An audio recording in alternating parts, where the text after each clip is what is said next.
praise. We praise your name, Jesus. We bless your holy name.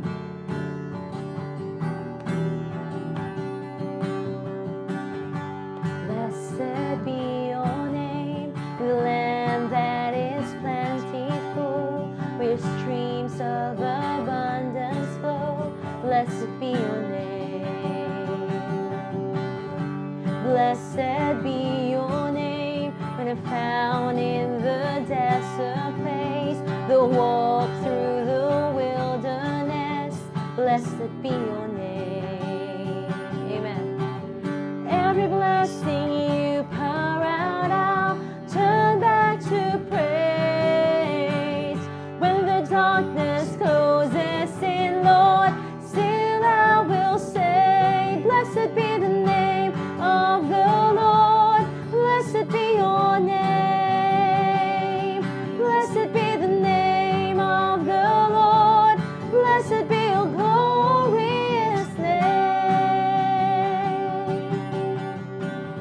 Blessed be your name, when the sun's shining down on me, when the world's all as it should be. Blessed be your name.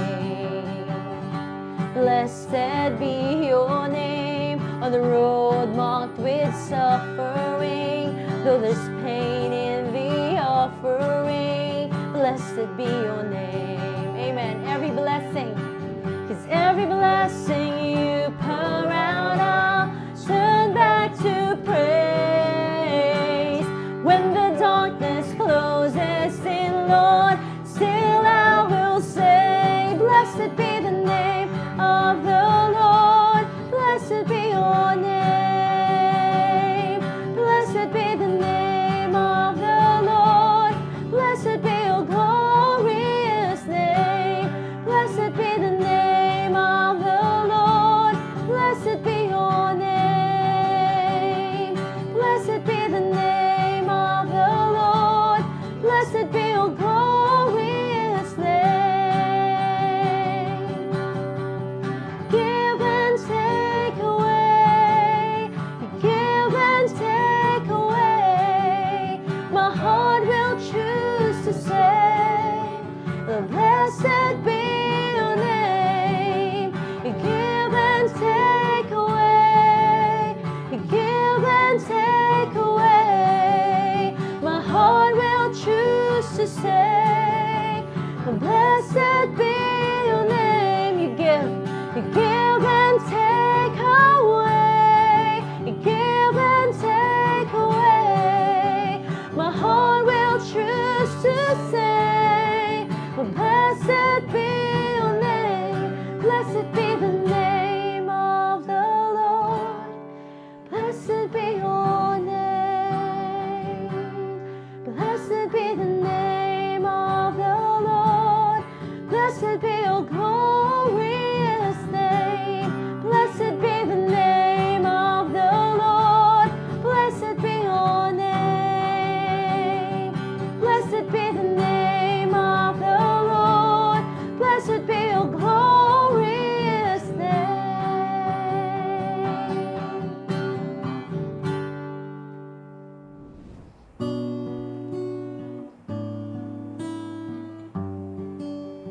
We belong to you, Lord Jesus, and we believe in you, Lord. We declare it with all I am.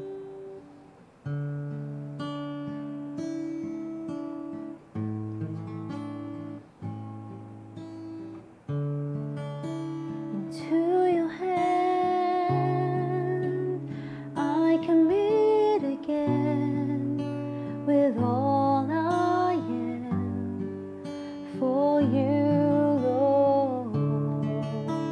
You hold my world in the palm of your hand, and I am yours forever.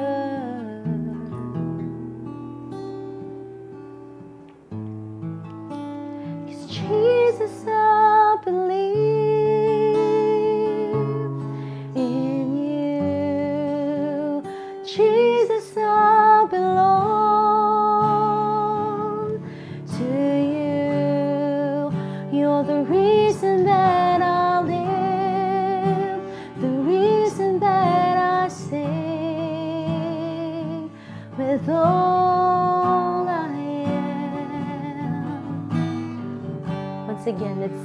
Into your hands we commit, oh God.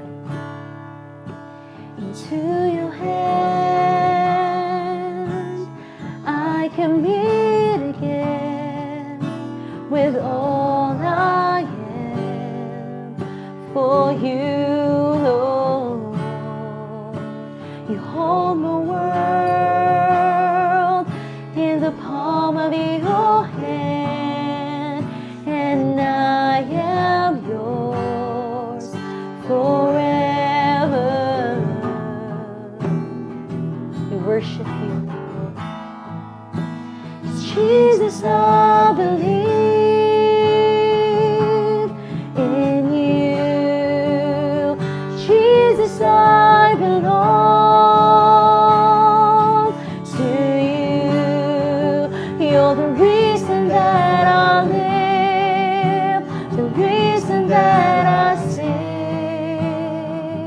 with all I am.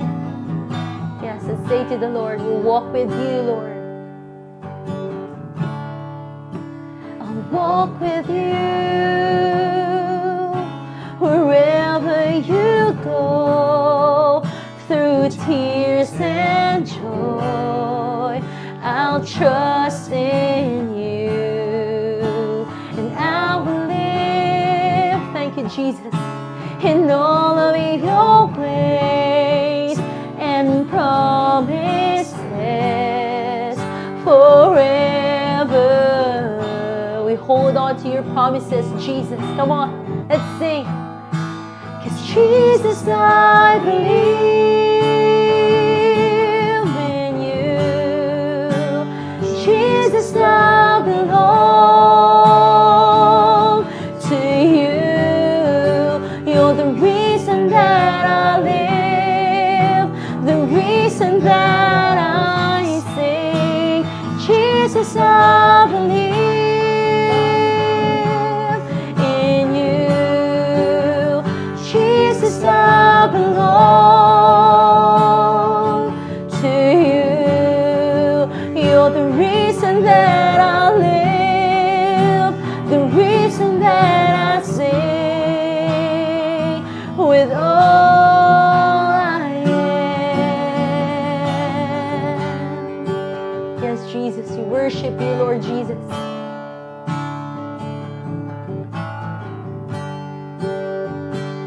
I will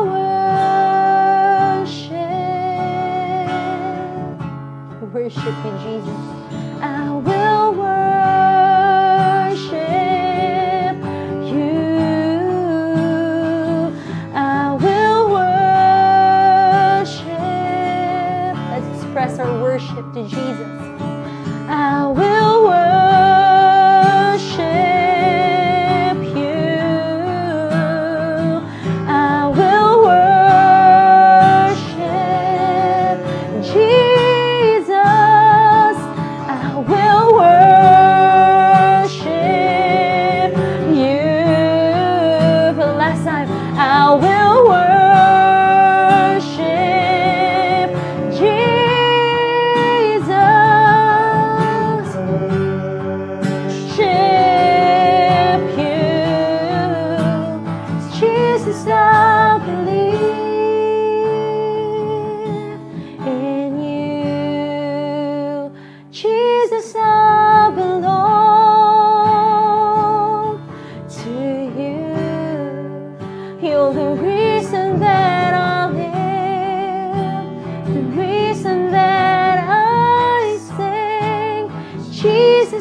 Shalom community, welcome once again to our online service here at the community. Before we begin, this is a continuation on our series called Faith and Reason, where we try to merge together, we try to understand better ang relationship between atong faith and how we use our brains and atong logical reasoning in understanding reality. And today we'll be focusing on evil and suffering found here in this world. But before tayo magsugod, let's first bow down our heads. Let's pray. Lord, we thank you for this series that allows us to open our minds and open our hearts for us to be challenged, for us to face unsay mga present realities and present questions and accusations pwedeng ilabay sa enemy to us. Lord, we pray na kaniang mga session will be fruitful for us to learn and understand about all these things para kami mag-atubang mag-face me to reality each and every day, that despite whatever people will say, we will have a solid understanding.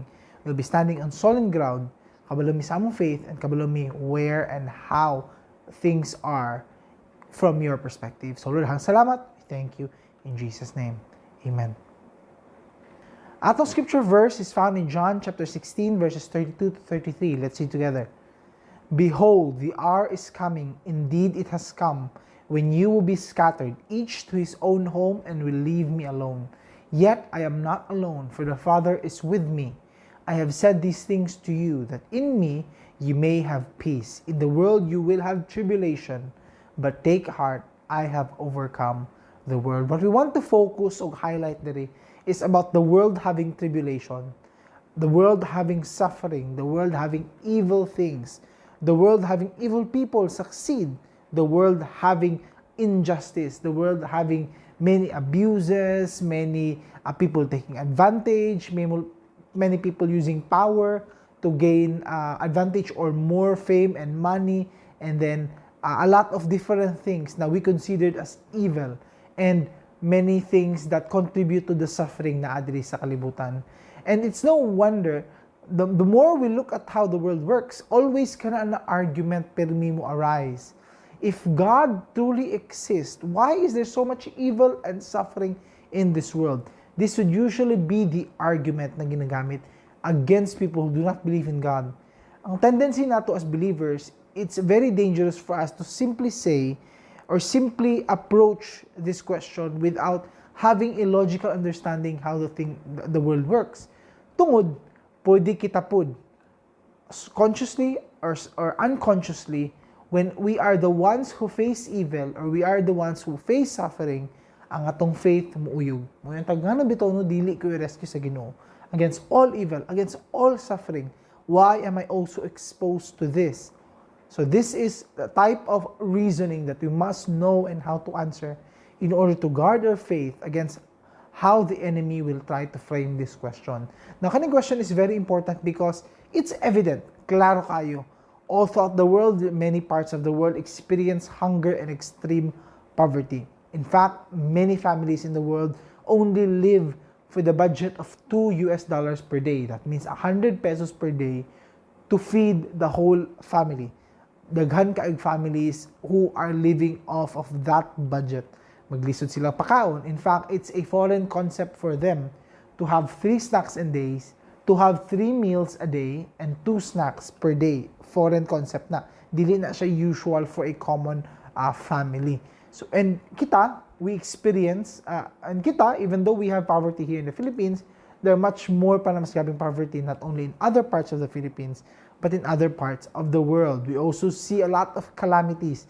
Na kalayo, na forest fire, na ay typhoons, na earthquakes, and all these things. And you may begin to see, Lord, if you're really powerful, if you really are the God of this world, why don't you prevent this from happening? Because ang resulta ani more suffering, more damages, and all these things.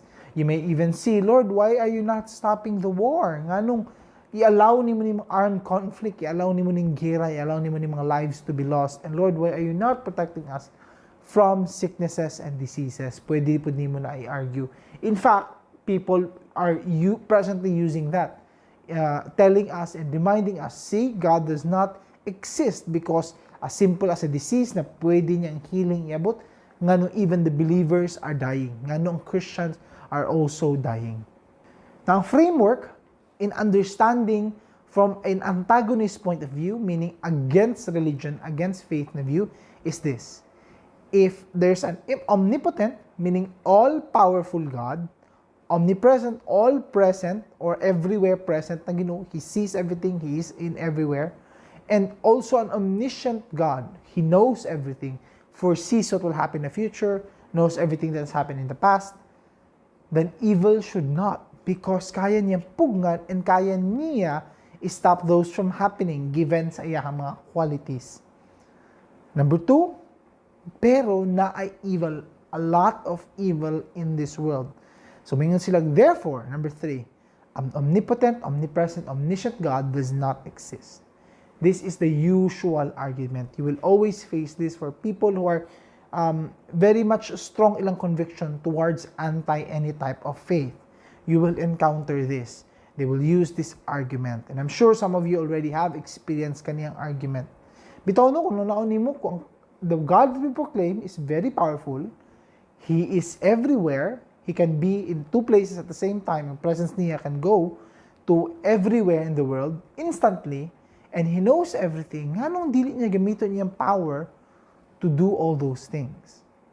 Ang evidential argument, ganyan logical lang, simple logical understanding lang, or argument ginagamit, this is not evidence-based. Okay? Meaning, more higher form na argument against the evil.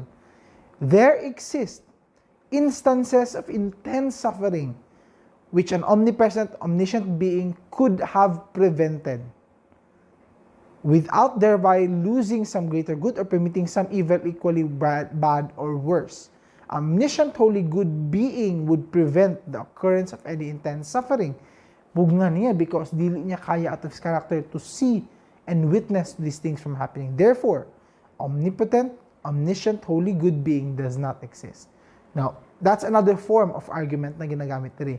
Talking about siya in His being loving and caring, and He sees this from happening, nga nung dili out of His character buhato niya to stop kani mahitabo. Now that is an argument actually dili lang speaking about evil and suffering. Ang dako kay na portion ma-discuss ani in understanding how God works is first going towards how the world was created at the very beginning as far as the earth existence is concerned. Now, if you remember the Genesis story, if mubalik ka diha in how the world was created by God, nagsugod diha ang Genesis account, Genesis chapter 1, light and darkness, and day 2, gikreate sa Ginoong sky, separating from the water below, land, including plants and seas, stars, sun, stars, and moon, all kinds of fish and birds, land animals, and man, and then God rested on the 7th day, if you can still remember. Now, ang question today, what is one thing that is common among all creation? Every time He would create something, after each day, God would give a description of how He has seen things, or unsa iyang description of what He has created. So, pag-create niya sa light and darkness, gamit ito na adjective, same adjective He used all throughout all the days. And that word was good. And He saw that it was good. He saw that it was good. God's very nature is creating and seeing good. Ang iyahang creation, pag siya mubuhat, without any type of touch from a human perspective or from a creature nga dili holy sama sa iyaha, it becomes corrupted. Pag siya lang mubuhat, it is good. He is a separate being. Siya lang ang kaya intrinsically good who can create something good. And mao nang gihatag niya na description. Each and every created thing, it is good, it is good, it is good. Ginabalik-balik niya na. If you reread ang Genesis chapter 1, you will see those words being repeated again and again. So verse 4, kita nato diya, light was good, God saw that was good, God saw it was good. Verse 17, again, it was good. And also on 21, 25, and 31, gibalik-balik na ang good. Na nga na important ni, when everything was created good, because ang contrast nato diri is evil, what was God's plan with creation, both garden and its inhabitants? If you remember, Genesis 3 accounts that God would visit man in the cool of the day. And it showed na plano sa Ginoo na that He would routinely join mankind in the garden. Meaning, naa siya'y relationship with mankind, naa siya'y communion. Mankind would have a perfect communion with their Creator. Communion meaning a deep relationship, a quality time being spent with the Creator. Maunang plano sa Ginoo. But, something else happened. Prior to that day, there was a rebellion that has happened, particularly in Ezekiel chapter 28. And we would see from this very long verse, you can read for yourself, that Satan actually rebelled dito pa lang sa heaven. He was an angelic being given a very high position, and the more that he sees that all creation was worshiping God, slowly he began to think of himself, ngano dili pud sila mo worship sa ako ngano ako dili i-worship sa tao, ngano ako dili i-worship sa ubang angels na adiri in this kingdom. And slowly he began to think of those thoughts. He began to see himself as being some kind of God as well. He wanted to position himself for worship as well. And so, after ato, he was cast down along with all the other angels who went to his side. And we know from that story, Genesis chapter 3, the fall of mankind was when Adam and Eve disobeyed God sa iyahang command not to eat from a particular tree which they were tempted to eat by the enemy. To make the long story short, we know that was the first sin that occurred, and from there on, nagsugod itong corrupted kind of mankind, which was redeemed by the Lord Jesus Christ. So, balik na sa question din. Okay, na-establish na to that evil was not created by God.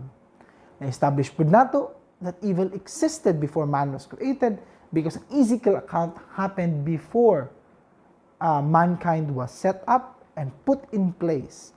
Before creation began, na a heavenly kingdom that occurred, which God is there, na hierarchy, na mga archangels, na mga other beings, na mga cherub, na mga seraphim, na mga positions, na mga angels, na some sort of heavenly government being set up there.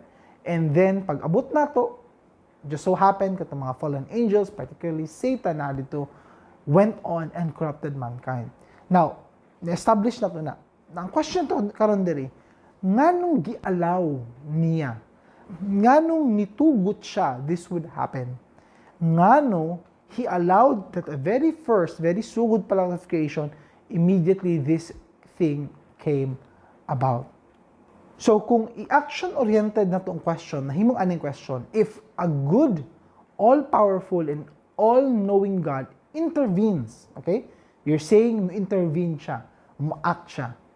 Before every evil happens, what will be the consequence? If every thought, every action before niyo buhaton, considered as evil or not good, mo intervene din ang Ginoo, mo stop dayon siya, na ay voice, na ay some sort of barrier, na ay some sort of pull, na ay some sort of na ay mo abot, na ay voice, na ay mo command, na ay other divine intervention na pwede gamitin. Hindi ka commit anything evil, kita tanan. If buhaton niya na, every time na ay not good buhaton, stop na punta, and stop na punta, and kanina atong stop na punta, and then stop na punta, you will probably have at least 10 kabuok nga interventions for the day. Buhaton naman, di ka kalihok. And then, buhaton naman, napugnan ka. Buhaton naman, nanibira sa imuha. Something like that. At least, I would assume, 10 times per day. So, if inanang Ginoo, every time, before nakabuhaton ng evil, birahon ta niya, what do you think our world would look like? What do you think what your life would look like? Ang lives yung mga anak, who at the very start pa lang, who are conceived with eventually mag-create of rebellion and disobedience and wanted to act things nga dili uyon that will make you happy, but rather do things na makanagot sa imo, makasuko sa imo, but di nila kaya buhaton. Kamutanan, dili niyo mabuhat inyong buhaton, even just the thinking of it, and i-act nimo pagsugod pa lang step 1, di niyo mabuhat because it's considered as evil or not good. The answer to that question is, we will be like robots. Imagine a world, sama ato, because you cannot do these things, you are actually setting yourself up for a position where freedom and human freedom will be revoked from us. If that's the kind of world or God you want, then it will be at the expense of our free will. Essentially, we become robots because dili na to kaya buhaton any type of evil and any type of suffering. You will always be stopped. Ang question is if you want to live in a world such as that, na wala kay human freedom. Meaning, even if things na dili ka aware, that will cause evil and suffering because there are a lot of things. I think 90% of the things na itong ginabuhat that eventually cause not good sa ubang tao or cause suffering are things that we are not aware of. Di ba? Panagsan na kay masulti, mga words nga dili di ka aware na makasakit to sa iyaha or na kay mabuhat sa kabutang nga ani di affect anto in the future, wala ka kabalo and yet you will be stopped each and every time. If in ang world that we live in, then there's no need for any form of God being just because there's no justice needed to be made. Kaya wala may evilness kailang buhaton. And that's the world that we live in. Walay certain qualities na naadi ang Ginoo that will give us consequences. Essentially, that kind of world, totally different, lahi.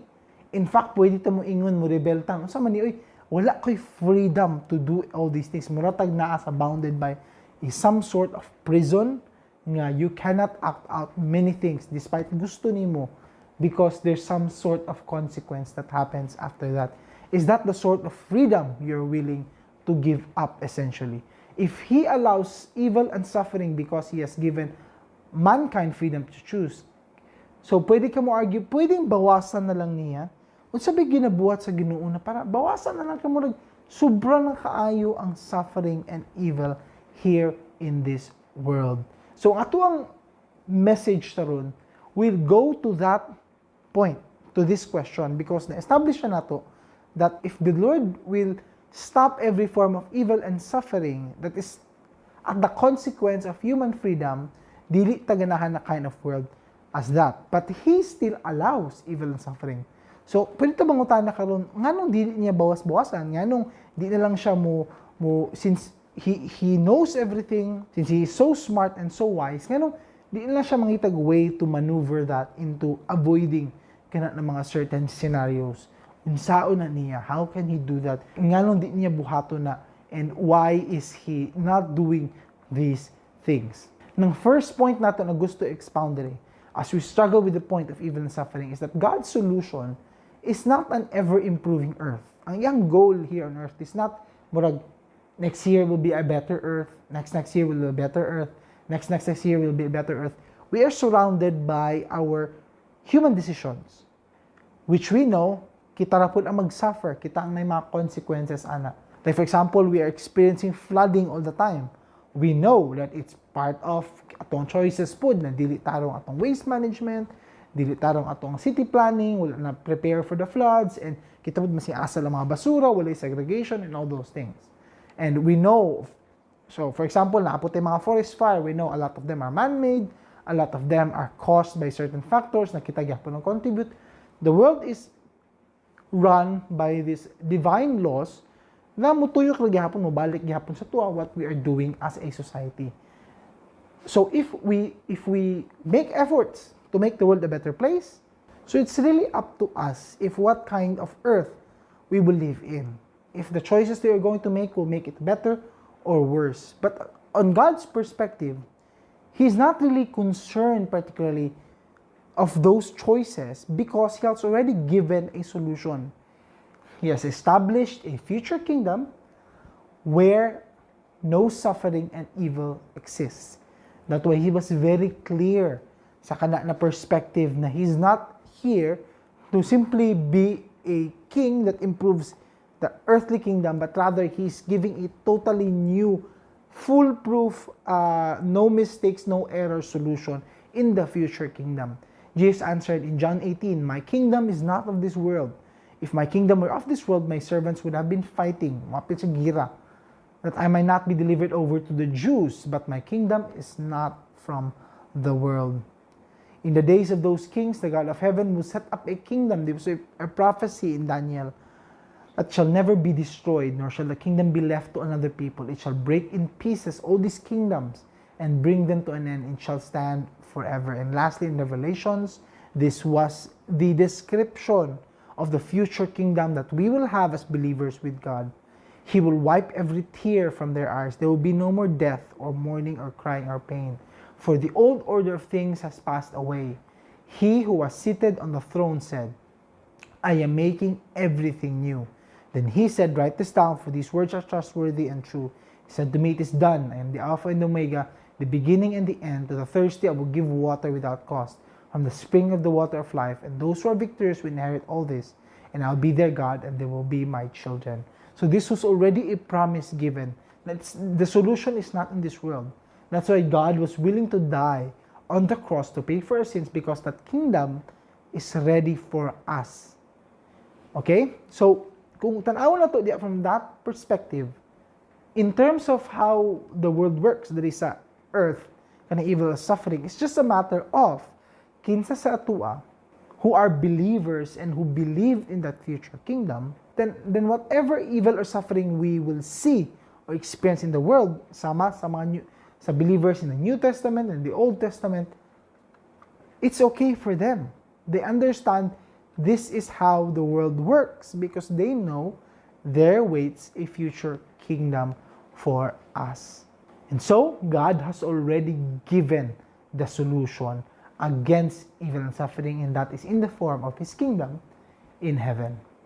Now, ang second point na gusto natin establish diri, God uses evil and suffering. I-allow niya po niya these things to happen to bring about fruit for His people, meaning a development of fruits.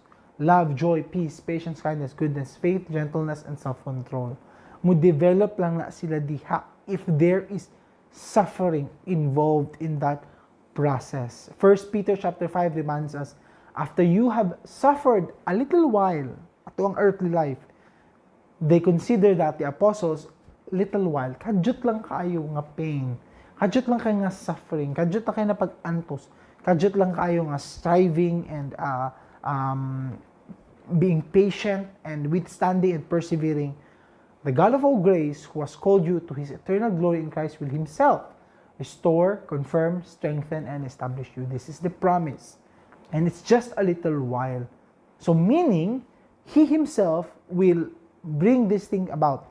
But kinahanglan mo agita through suffering. It's part of the process that we have.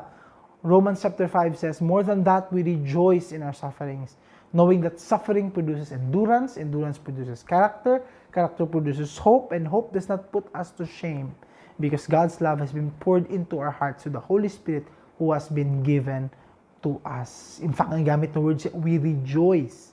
We happily accept whatever suffering mo abot, knowing that this is part of our spiritual life. Even James reminds us, count it all joy, my brothers, when you meet trials of various kinds, for you know that the testing of your faith produces steadfastness, and let steadfastness have its full effect, that you may be perfect and complete, lacking in nothing. We've already discussed this before. In fact, again, alam po dili ang word. Ganyan, rejoice, karon count it all joy when you meet these trials. Because this is really part of who we are.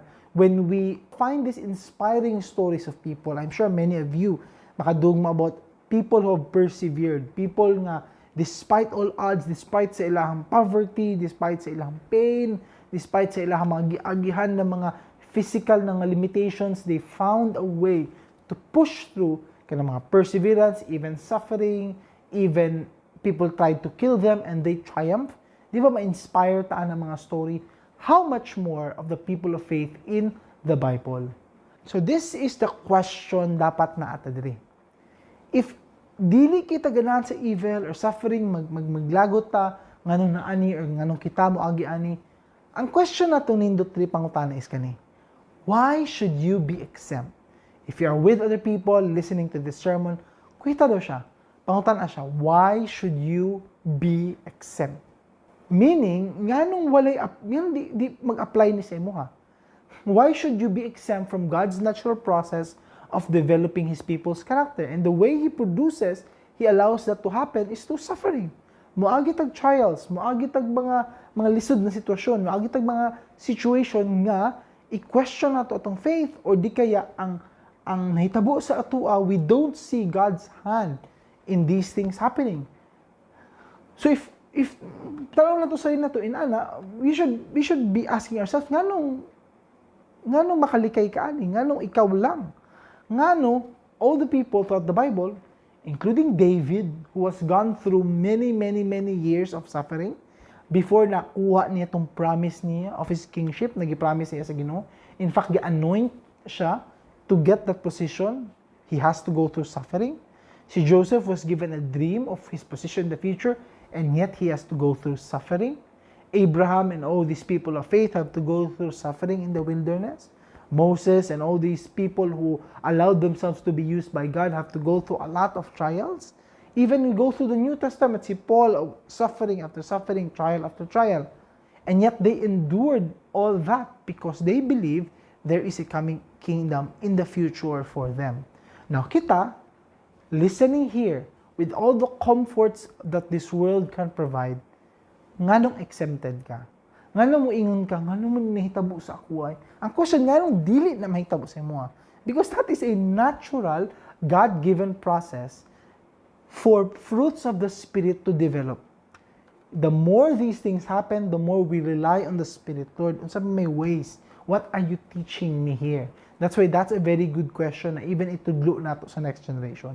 When they are faced with a challenge, that's why I don't like this statement.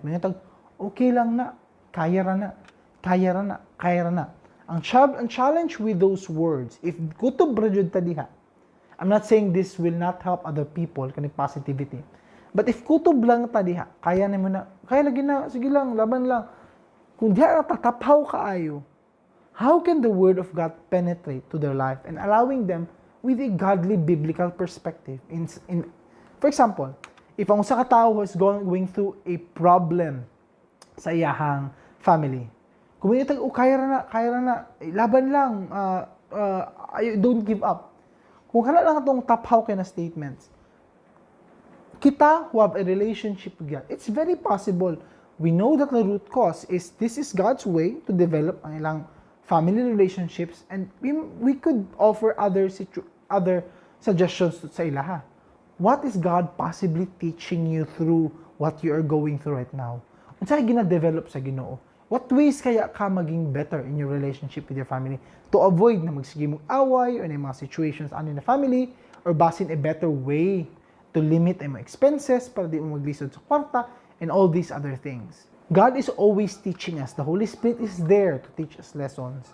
And many times we have this thinking na all throughout ato ang ever since bata pa ta, murag wala to gilet go ba? Even though niabot sa point that we have a faith relationship with God, niabot sa point na murag ang atong kalibutan nagtuyok gihapon around our comfort.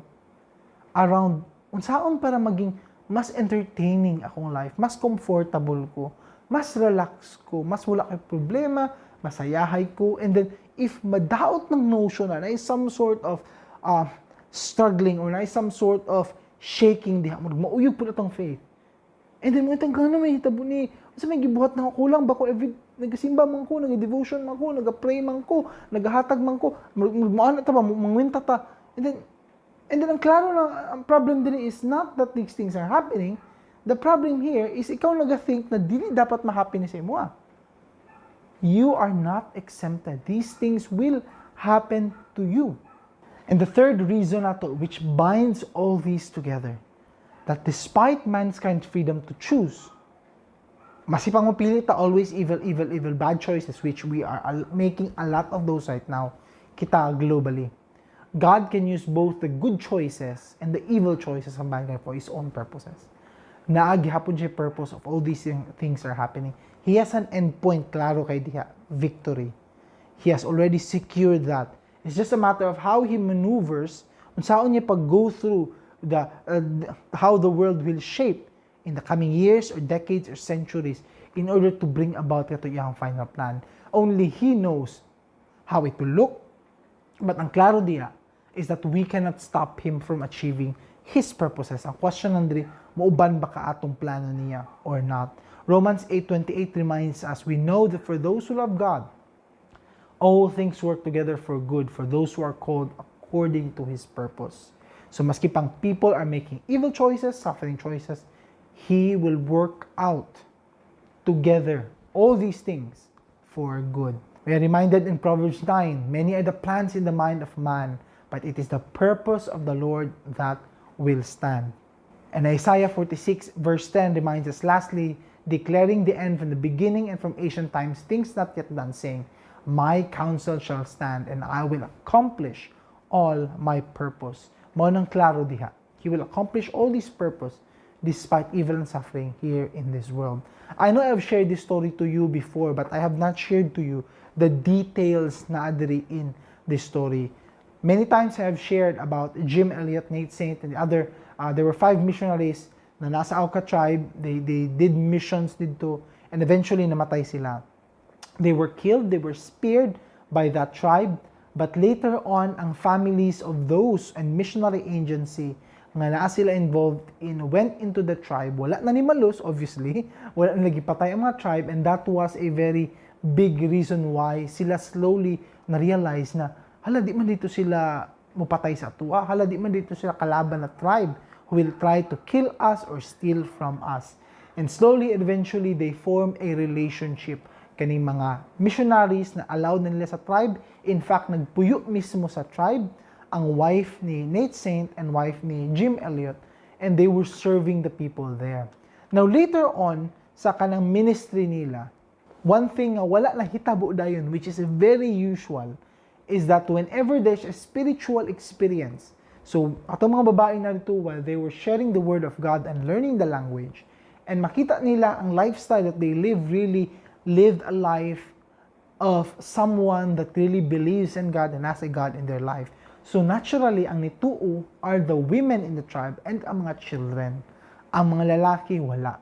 In fact, ang mga lalaki, di sila mutuo na totally tinuod yun yung mga babae sa ilahang pagiging genuine in helping.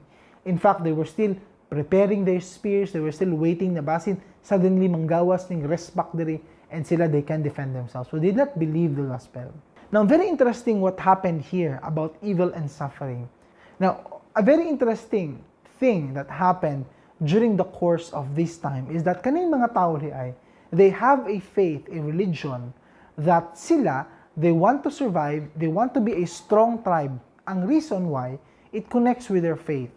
Ang spiritual na thinking din nila before was that there was a paradise. But in order to get the paradise, sila as a family, when the end times would come, kung kusgan sila tanan, they can pass and go to that paradise by defeating or going through the great snake. Tuo sila ni dako kinabitin na motong awayon nila. And if they are strong, they can pass through. They can go to the paradise. Ang kinahanglan na mahitabo diri is that dapat ang ilang mga anak in the future generations are strong warriors so that they can defeat the snake. If maging soft sila, hindi sila maging strong, then mapildi sila, then they would not go to paradise. So kaning mga bata o kaning mga babae who are going to the worship services, singing songs about God, listening and learning and believing the word of God, ang mga lalaki wala.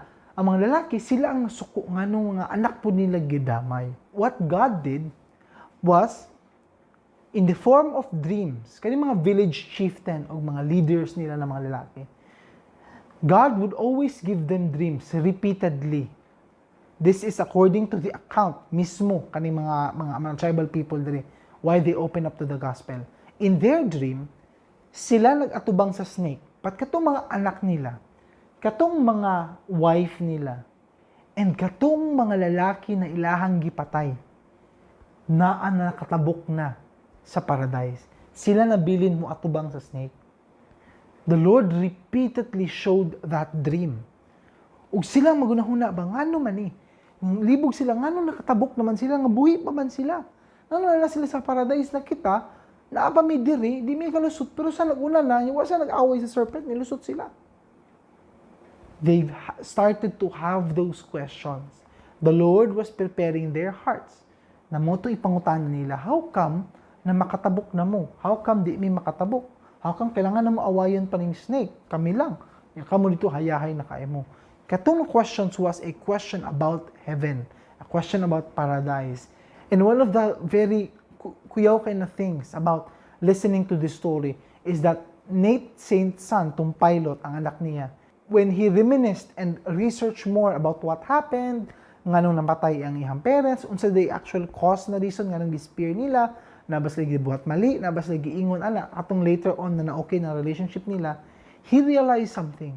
He realized that very rare instance of misunderstanding why nahitabo to.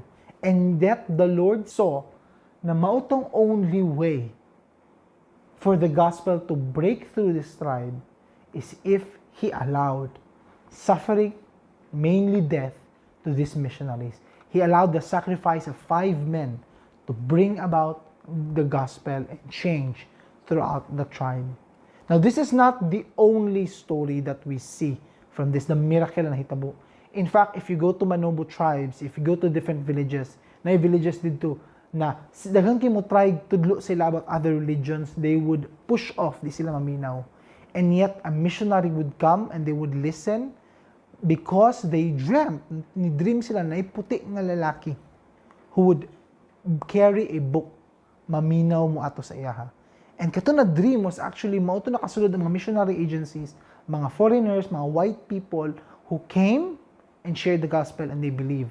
We see so many accounts of this. O makita na to, many times, the Lord would maneuver these things regardless of whatever evil or suffering He would go through kana mga events na in order to bring about what He wants to accomplish and in certain areas that He wants. God has an answer to evil and suffering. His Son, in His Son, you will find both earthly sustenance in a world far better than this. Let us never forget that. Hebrews 11 verse 16, as it is, they desire a better country that is a heavenly one. Therefore, God is not ashamed to be called their God, for He has prepared a city for them. In a moment, in the twinkling of an eye, at the last trumpet, for the trumpet will sound, the dead will be raised imperishable, and we shall be changed. For this perishable body must put on the imperishable, and this mortal body must put on immortality. Evil and suffering exists for a reason, but God has already given us that solution. And instead na marattle ta because of what we see in this world, our Christian and believers' response should be, we hold on to the truth that a far better kingdom is waiting for us instead of this world. Let's bow down our heads. Let's pray. Lord, thank you for you have prepared many rooms for us. That is one of your promise na maghihatag sa mga apostles, that in the Father's house are many rooms and you have prepared all these for us. The kingdom where you will be our son. You will be the one na mag-radiate, maghatag og brightness sa mua, who will be our shining and guiding light. And in that kingdom, we will be with you forever. Thank you. Thank you that in that world, no more sin mahitabo. In that world, there will be no more crying, no more death, no more mourning, but simply rejoicing and enjoying your fellowship, enjoying that we are living with the people that we love, with the God that we love. And we are so very much excited, Lord, for the time to come. In Jesus' name, amen and amen.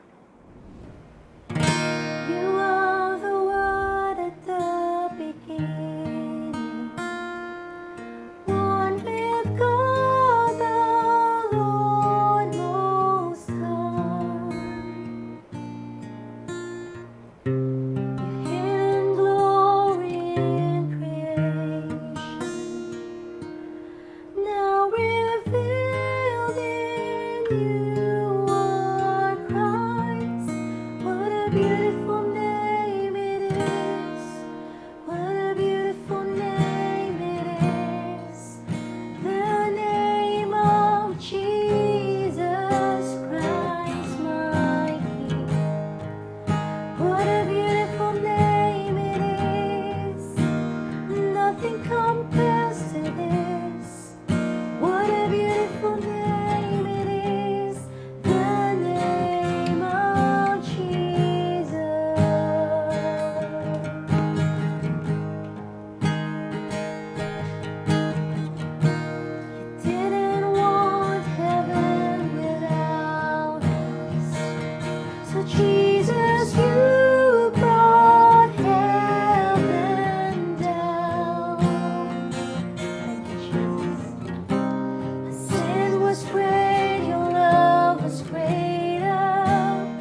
glory.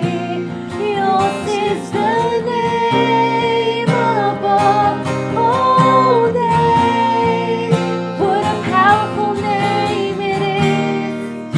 What a powerful name it is. The name of Jesus Christ, my King. What a powerful name it is. Nothing can